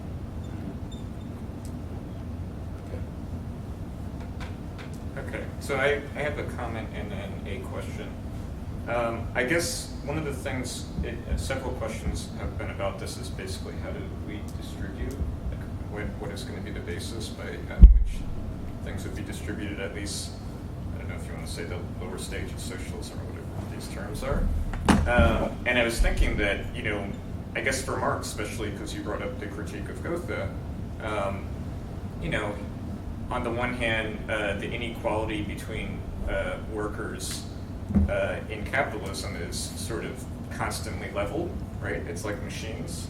So maybe if we were in a pre-capitalist society, my labor would not be the same as someone who was 6'5", 240 pounds. They would probably be a lot stronger than me. But, with tractors and machines and computer technology, all of a sudden we do become quite equal. And whereas maybe that is experienced as a crisis in capitalism because workers are going after their labor, if the workers owned the means of production, if they expropriated the expropriators, if there was a dictatorship of the proletariat, then labor rather becomes politicized. And so the inequality there actually becomes a productive way of overcoming labor. because the competition of workers is no longer their immiseration, but actually the process by which they overcome labor as a relation altogether. So I just wanted to bring that up because it was what. Can you explain that last point again? So. Well, okay. So right now, we've mentioned this the entire time. You guys mentioned this in your opening remarks. Workers have to compete with each other, and especially when there's unemployment, there's always the risk of falling into a surplus population. And so the competition drives workers towards ever-increasing immiseration, right? Whether it's taking lower wages, more immiserating jobs, etc., all of these things that people have experienced since capitalism. Whereas Marx is seeing there in the Critique of Goethe that actually this could be the way in which we get to the next stage. That yes, it is a birthmark, but it's also points beyond itself. So that's one of the reasons I was trying to ask this question of what sort of things do you see that exist now that point beyond themselves? And the question seems to be, and this is going towards my question, is how it gets politicized. Right? So as long as labor isn't politicized and it's kind of done, in an anarchistic fashion on the market, then yeah, it is just people, the race to the bottom in this type of language.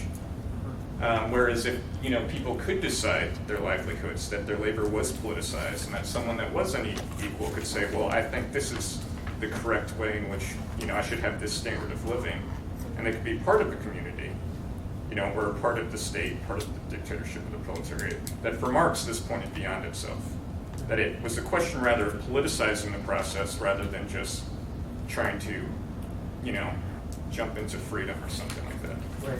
And so then I guess towards my question, what I would bring up is that one of the people, who seems to have politicized labor the most, and you mentioned him in this last year, was actually Donald Trump, right? Right. That he was running the entire time that I'm going to give jobs to everybody.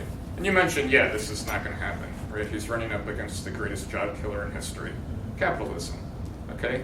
And yet this was the type of ideology that seemed to mobilize large masses of population. Yeah. And then it ranked to them. And of course, these are the same people that would benefit from the abolition of the proletariat. Right. And so then the question is, how do we link these things together? Because of course, Marx would also have supported, the right, I support these demands of workers for the right, they would say a right to a job or something like that. Right. And it's not like that's what Trump is saying, but it's closer to that than other things. So I guess I was wondering then, what does Trump symptomize then? In terms of something that might be missing in a politics. I mean, I'm kind of following, there's a political economist named Mark Brown, who I think gave a pretty interesting sort of analysis of this, and he was basically saying that sort of the last few decades neoliberalism and stuff, though, is increasingly, has led first, though, to sort of displacements of jobs and of flyover states, not, to other countries, but first to Texas, right, in North Carolina, and then from there, of course, though, they were moved to India and elsewhere, but then those jobs in China and India are increasingly becoming automated, though, and it's going to have a much bigger impact there. But I guess sort of throughout that period, though, there's been politicians telling those people, vote for me, more jobs, and then they keep disappearing. So I guess the fact that sort of Trump was the candidate that actually sort of addressed the issue, even though it was sort of in this kind of disingenuous way and did so, also in this totally sort of utopian way, like bring back the jobs. I guess.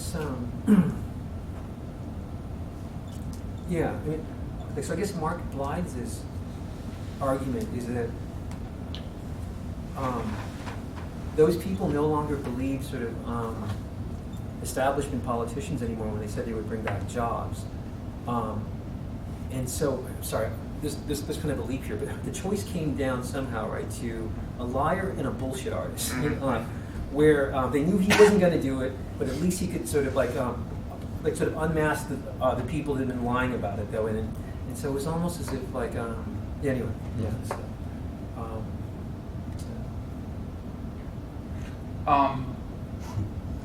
So I was like, when is the Trump question going to come? Right, because we scheduled this before Trump, so it's just like we're in AD now.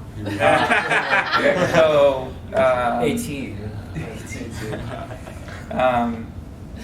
so I guess to me that what is he a symptom of? He's a symptom of the impotence of, Western liberal democratic politics right now. They're losing everywhere, right? And I think, I tend to think it's worse than even the fact that the Democratic Party in the United States is lame. I think it's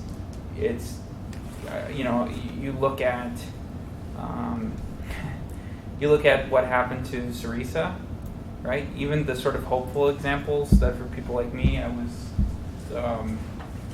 excited and optimistic to see.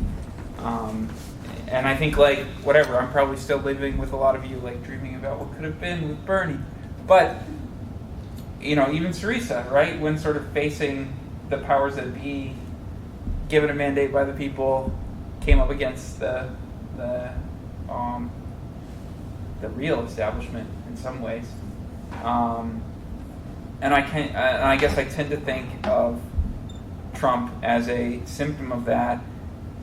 Not in the sense that he inspired a lot of people. He didn't do much better than Romney in lots of respects, a little bit, right? But nowhere close to as many voters as Obama, right? There was a great analysis somebody put out this week sort of showing where the Democratic Party really lost more votes among white voters. They didn't flip, they just didn't come out, because there's sort of a disbelief in what the bullshit artists are selling. And the fact that when it comes to things like NAFTA, trade, jobs, these parties around most of the world don't have a coherent answer for people other than making similar promises. I think Trump was able to get legs with speaking to that, because he was willing to call things like the TPP and NAFTA bad deals, where the Democratic Party sort of had to hold this line of not saying that. And sort of everyone knew, even I, who voted for Hillary Clinton, I knew that Hillary Clinton was going to support TPP after she got to office. We all knew it. We were sort of living in this, we're stuck in this thing, right? I tend to look at a lot of his success as being his freedom to be able to say that, even though he will probably push for. I mean, if you look at what he did with the carrier workers in Indiana, it's not it's in no way representative of sort of this get tough position that the president-elect took with this company to stay in the United States. No, it's corporate subsidies, $7 million to keep 1,000 jobs in the state of Indiana.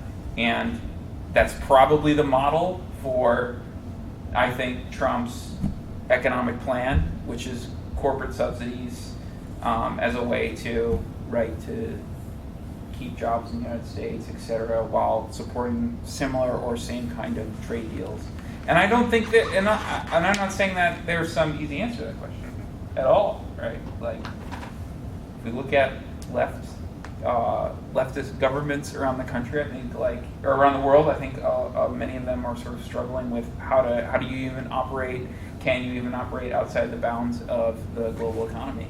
And in a different way, it's hard to see a coherent vision in place where there's a lot of success in that regard right now. And so instead we're getting backlash, xenophobic nationalism on the rise all over the world. So. Just wanted to say that there were a few friends of mine, these Marxists, that voted Trump because they wanted to see acceleration of the collapse of the U.S. empire. And then the following day, they're saying, "Oh my God, I can't believe that happened." I'm this whole plan worked out, though. I always, I feel like I thought about that question right during the race, but always persuaded by listening to people who talk about life under Thatcher, who had the same thought of okay, well, maybe if Thatcher wins, it will sort of hasten hasten the revolution or whatever. I think it's a terrible argument that people make themselves, because I think you see that when it comes to social movements, like, it's about expectations. When people, more people are willing to fight when they think they can win. and so it's a shame. I was gonna say that there's the Marx quote about the spectre hunting the Western world. It feels like right now it's post-neoliberalism. Do you think a person like Bernie Sanders is even sufficient anymore? Like, I mean, I don't like when people compare the two, Bernie and Trump. I hate when they do that. Really? But it feels like when they compare Bernie to Trump, as in they're the same, not as in the. I feel like Bernie even had some promises that he might not have been able to keep. So, what do you think? Do you think a person like Bernie in the future is enough?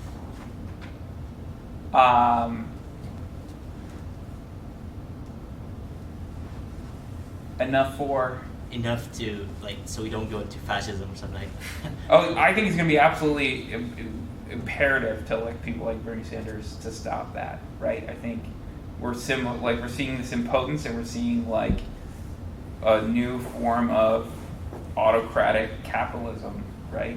I mean, around the world.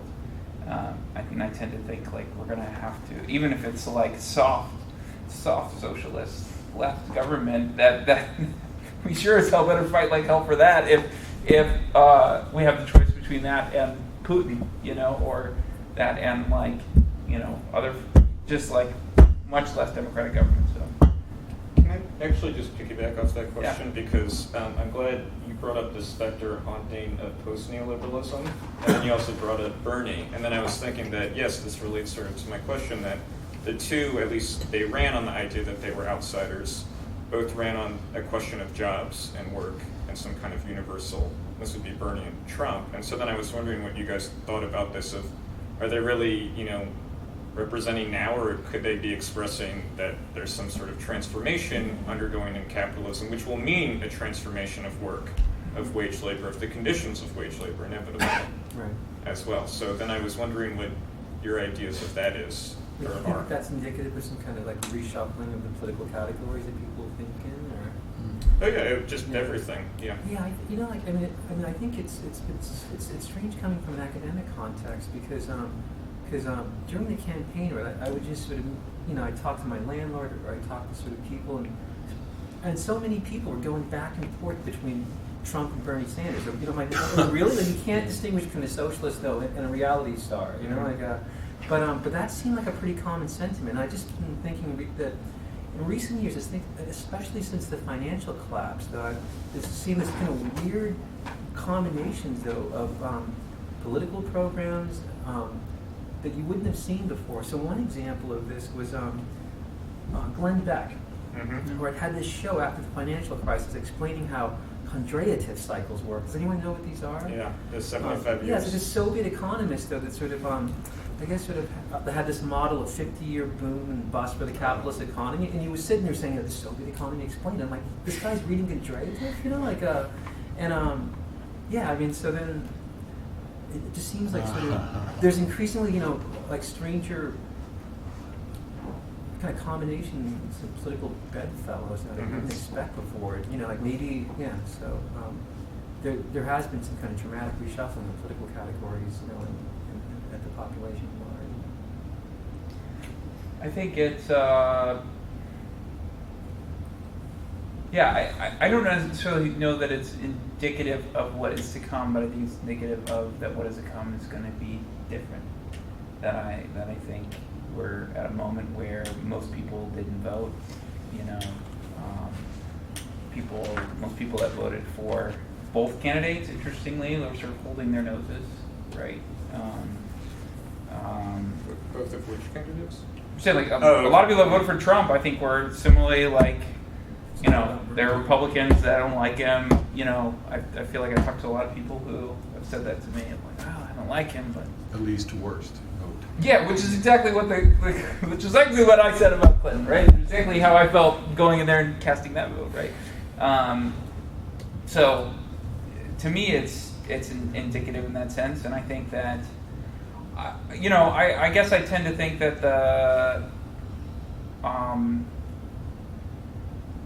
it does in some ways go back to the crisis. It does go back to where we are now after the 2008 crisis, and how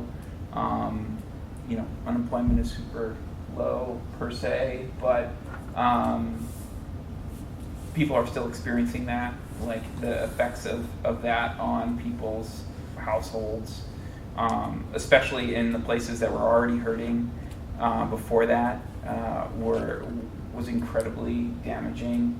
I tend to think that. So I guess I tend to think we're at a moment where there is an opening, right? Like, people don't know exactly what to believe. We don't trust the people who are in charge. But I also don't know that there's anybody ready to step in. So I think it's hard to say what it looks like. Because, right, I think everybody here, nobody thought that Trump would win. Right. It's a great example of sort of like opportunism in the face of a very uncertain situation.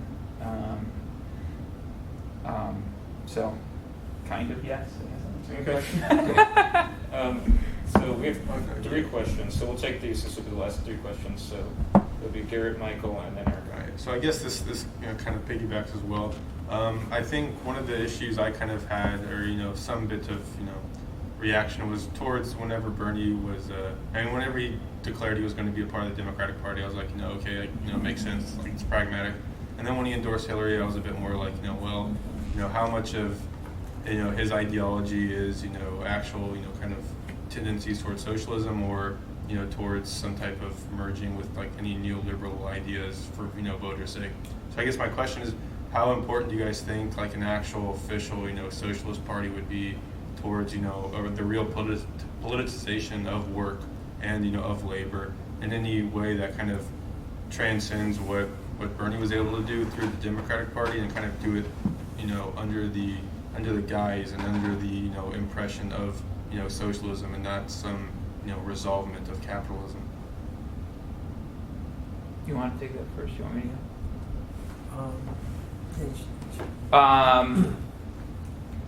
I think it would be fantastic. I'm interested. I talk to a lot of people who are interested in how we organize a socialist party in this country. I've got friends who work for a working families party in New York, and people are thinking about doing it in Texas. I think that it's, and I think that, there's fantastic potential in that. I guess I'm not so cynical about like if Bernie ran and somebody like him hijacked the Democratic Party. Like, I also think that could potentially be great. I'm also sort of cautionary about it too, because I think that I think it's more complicated than having a successful socialist party in this country, because I think that if we look at some of what I was expressing earlier about like Syriza, right? Like, even Syriza having a mandate, still being caught in the economic system that we have, sort of still being reined in by that.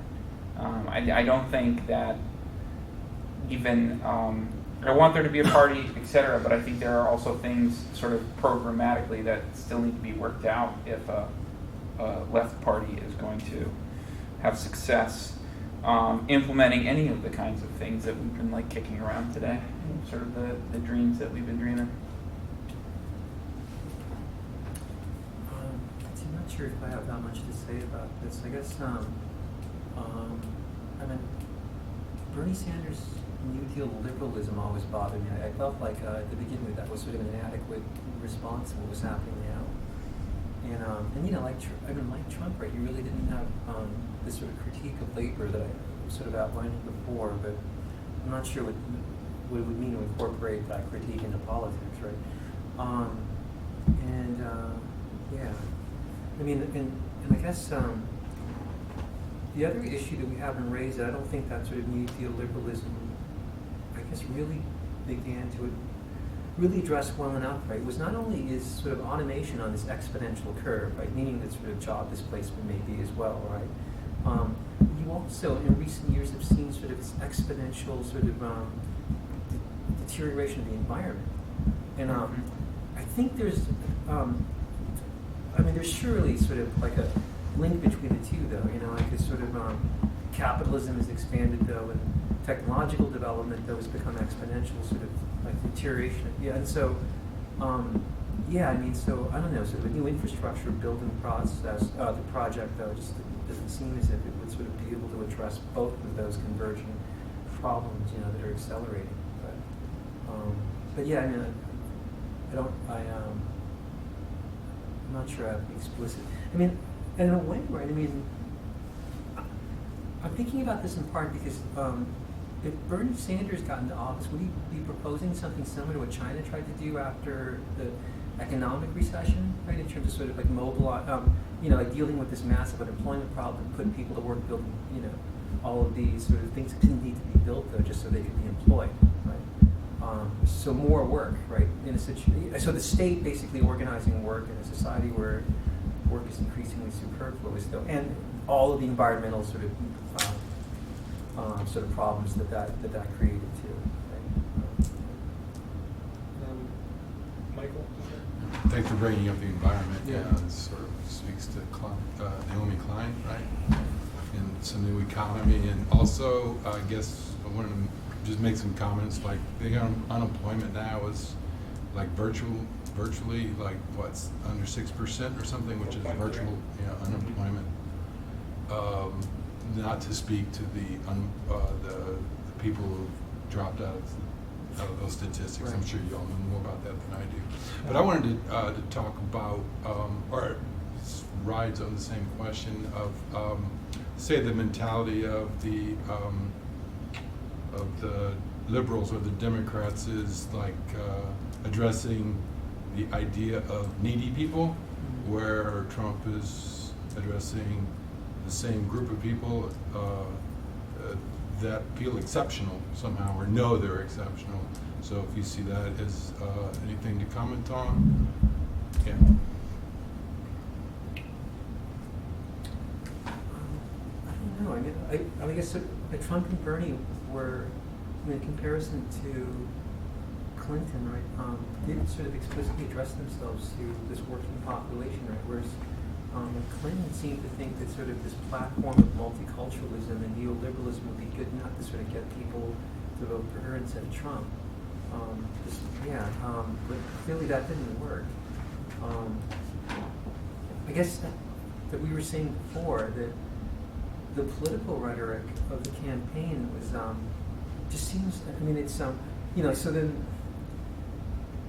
work needed to be talked about, and Trump and Bernie talked about it, but I was so dissatisfied with how kind of archaic the terms they were using. We're still talking about. I mean, like in Bernie Sanders' case, it's still like this util liberalism, and so even though you have this threat of automation that's sort of posing this challenge to wage labor as such, though, that's somehow it's not. They can't even be included in the political discussion. And I guess it wouldn't make any sense to so many people, too. So then Trump won then by addressing the issue of class, right? But I feel like we're in this historical situation, though, where even those categories that the Democrats refuse to address are already obsolete, though, I think, in terms of confronting the problems that we're facing now. So. I don't know if I have so much of a response to your question, but just to respond, just something I'm thinking about, kind of tying a couple of these things together. I mean, I think that we've sort of drawn out like some of the inadequacies, obviously, with somebody like Bernie Sanders addressing all the stuff that's been brought up tonight. But I also sort of step back and just like look at the direction, because even for all of Sanders' shortfalls and all of the inadequate parts of his platform and the Democratic Party, etc., like getting a candidate into the presidency to enact universal health care in this country, to me, is incredibly important. And it may be a sort of simple liberal reform, but it is the kind of thing that for workers or for people who are not part of the workforce, who are not being exploited, incredibly, it does a lot to increase their bargaining power. They don't have to get a job to have health care.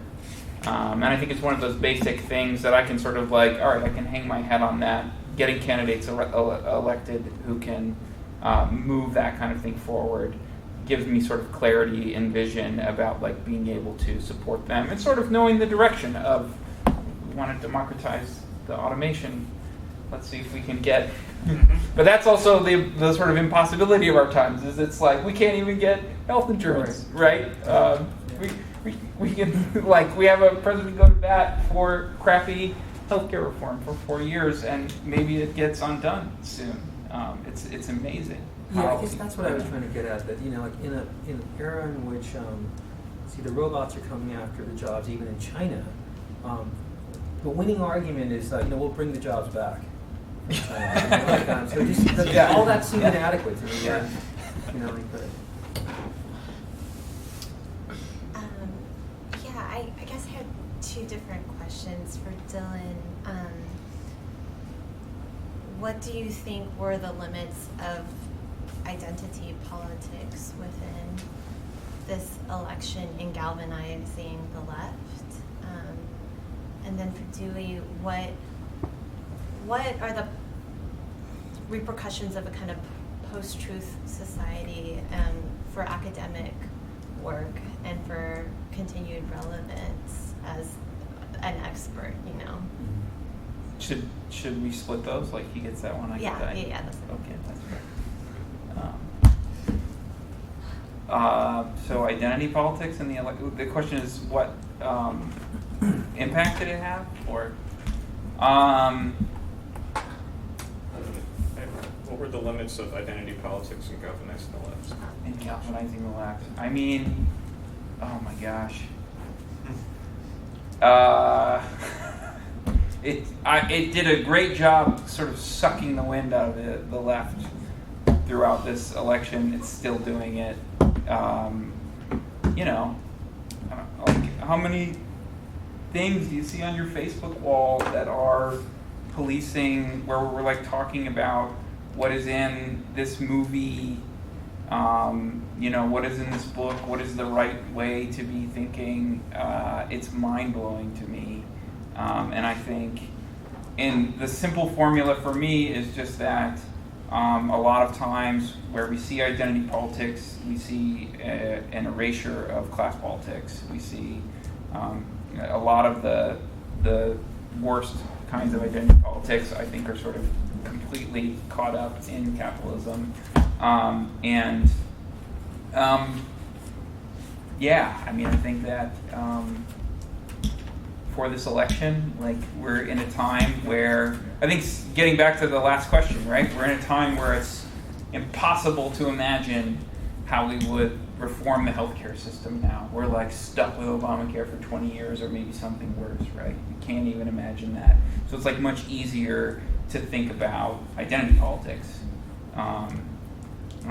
because in some ways that's the little world that we can control and interact with and talk to people about and sort of one-on-one work out those things with each other. I just sort of, I'm really cynical about it, if you can't tell. Yeah, I think it's a bad time right now, especially in this election. So this post-truth thing has come up a lot, though, with people I know. Like a lot of my colleagues here are concerned about it. I'm not really concerned about it. I think in large part because I think sort of politics in this country has been post-truth for a long time now. Like, and I think that's what I was trying to get at before, though, with sort of the kind of decision boiling down to a liar and a bullshit artist. Though, like the reason why Trump, I think, sort of succeeded was not just that, you know, he's post-truth, though, because I think all of the, like so many of the other people were post-truth as well. It was almost as if he sort of outdid them insofar as, I don't know, it's almost like by being a bullshit artist, he's not even trying to sort of claim that he can reference the truth at all anymore. And actually, I hate to do this, right? But I think this is linked up to automation as well, right? I mean, and this is because, right? I mean, for the last 2 decades, and especially the last decade, sort of newspapers, right, have been completely destroyed, though, by digital reproduction, the internet, and so forth. Yeah. I mean, to the point where I think in 2008 or something, there was 2 American journalists on the ground and stuff in Afghanistan, a country that we were at war at, though, versus like 32 Danish reporters, and that's because newspapers increasingly sort of can't afford to pay for foreign offices investigative journalism. I mean, so the entire public sphere, though, in a sense, has become post-truth in the sense that you're just not getting accurate information that you need to be able to make any decisions, though. And and so I guess I don't think it's any worse, though, than sort of all of the lies that were proliferated to get us into Iraq. I mean, all of those claims made by the government that were verifiably untrue. You could have found that, like, it wasn't like like everyone believed at the time too. So I just feel like it's not a new scary problem. It's been around. What's unique about Trump is it's not that he's a liar, but he was. Let me see. He was acknowledged as a bullshit artist, and they liked the bullshit artist better than someone who was pretending to tell the truth, though, but they knew wasn't. I think that's Marx Bly's analysis. So I don't think it's good enough to sort of say that Trump won because we're in a post-truth age. So I think we've already gone through that, and now and I think he succeeded because he sort of embodied that more honestly, right, than all of the other candidates did. Could this be a moment for deconstructionists to have their kind of golden age, or is it that they're, in terms of connecting to students or to a greater audience, that their work is becoming more and more irrelevant to as an expert, I don't think it makes them more relevant. I think the academy's sort of been caught up in all of this crisis too, and I think this does represent sort of this marginalization of academic discourse, but that too has been going on for quite a while. So I'm not too worried about that because the situation has already been pretty bad though for the last few decades. Deconstruction is probably not going to come back, and that's kind of going on with paper too. Any closing remarks? Closing thoughts? Then good discussion. Good discussion. All right, so let's give our panelists a round of applause.